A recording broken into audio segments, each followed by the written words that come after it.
Igbo kele m ndị bibe m ụbọchị mara unu mma. Ndị bibe m unu laa anya unu ga-ahụ ihe na-akụ na time a. Yes. Mmiri zoturu small, kwụsị. Mmiri veshitụrụ, kwụsị. For many people on our comment section now say it's raining heavily. It's disturbing. Nobody's coming. Nobody's going. You don't challenge God. You don't challenge God Almighty. You don't challenge God Almighty. Look at the time. Look at time. Look at the time very, very well. Look at the time very, very well. You can see the time. Yes. So why don't you made this video, Maka? In the comment section. And then I believe now. Why did Bianyanzuka Jesus week? Oh, kuno the time. This is the crusade ground. Millimeter small, wash it. Millimeter small, wash it. If for there, now millimeter small, wash it. So this is what is going on the venue. For many of you know in comment section, ne kuna wadi biabwela Zion movie. Then this is the crusade ground. And the check your time on you go vida. For many people say, it's raining heavily. It's raining heavily. Wait, can you just somebody time? Brother, because you have time. You have time? Time. Yes. How many minutes after 2? 18 after 2. 18 after 2. Ono junto ono near. All 4 man here.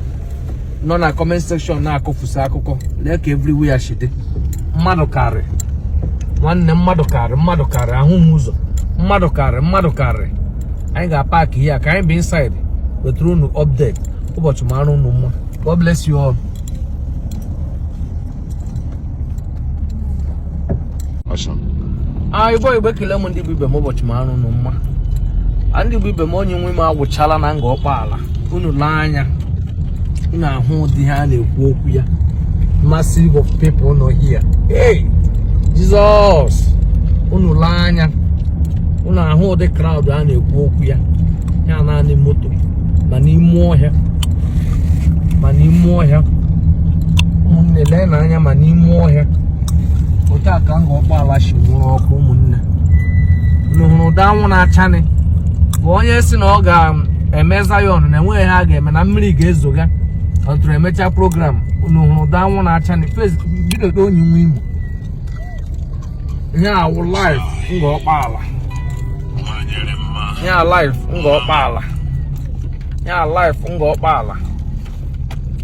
Go pala life. Go pala life. Omuna security yapa. The Kwananya. The Kwananya everywhere she de. The Kwananya people should do everywhere.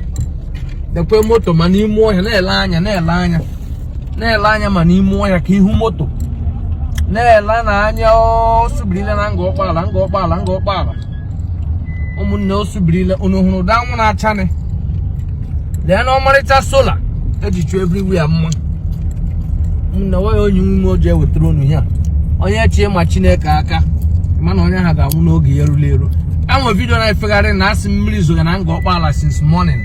I'm why na na ụmụnne lekwa na anwụ enwe mmiri zoge here akwụnu hụrụ enwe mmiri zoge here taa wụ 10 taa set October 10th and go kpala live.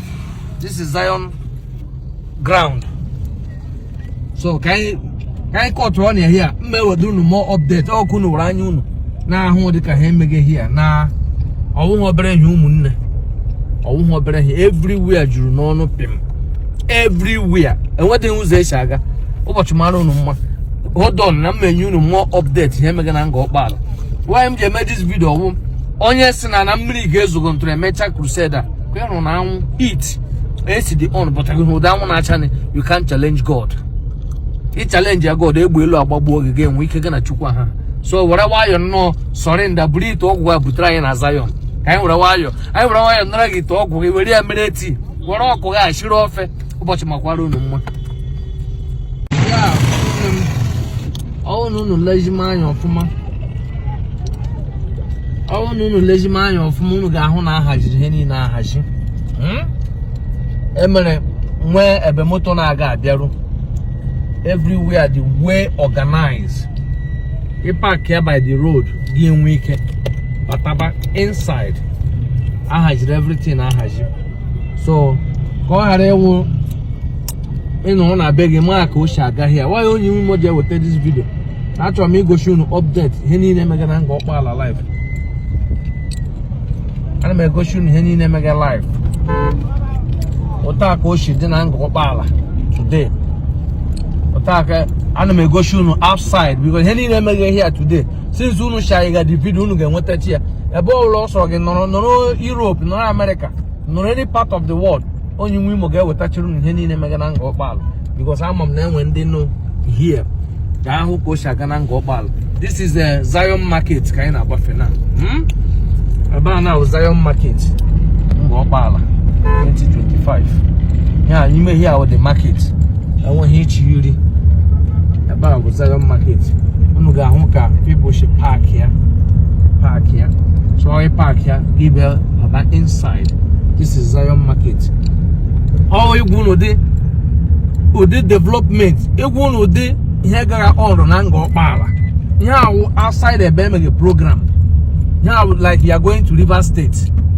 This place now is like you are going to border between Imo and Rivers. So the whole thing make here live today. Now here again, which team is this? I don't know. Yes, Otaka Oshaga here. So I'm trying about Bunime. No moon get on you women, cobble no water on our shy. Woman 90 no Budonina ditch and I watch. Here is Imo State and go Bala. Ebuko Biga, God bless you. Because about we more here before. Ebuko, may God bless you. May God bless Zion. All Zion members all over the world. May God bless every one of you. You battle straight now. Gay Baba, River State. You battle straight now. You are going to Rivers. We got too small. So we have to turn back from here. All we go no Kamoto Shine. Above the Queen side. So I'm probably what again. I can share about know all over the world. We now watch it. Then I want Loru. Then I lowly her because of their work. Then I bury him state because of maybe the activity. Ahuka Oshi Aga. So now Metro Makana share bottle now share here. I get with you in Megana Zion. God bless you all. All you women love every one of you. The development Zion with here. Many people now want Ndigbo. Now my about won't go up and here today because of Zion. So may God bless all Zion members. May God bless every one of you. On your black, where's Zionite them? God bless him, state government. He worked at solar. He just support on hand and he's the one. So, yes, no go, bro. We are no go, no, hammy. You must state that you walk woman. I would take a cool crop. You must state, you must take a like a quarter dum. I am a here. Okay, look at how everywhere the neighbor. This is outside, I'm back inside. So you know what the video? You know, I'm talking a share bottle. Or one in and out watch here. Outside. I go through any my inside, my outside. Now share here. Kumunai. Then inside now my hammer outside. Go pick a managoshi the outside. God bless you all.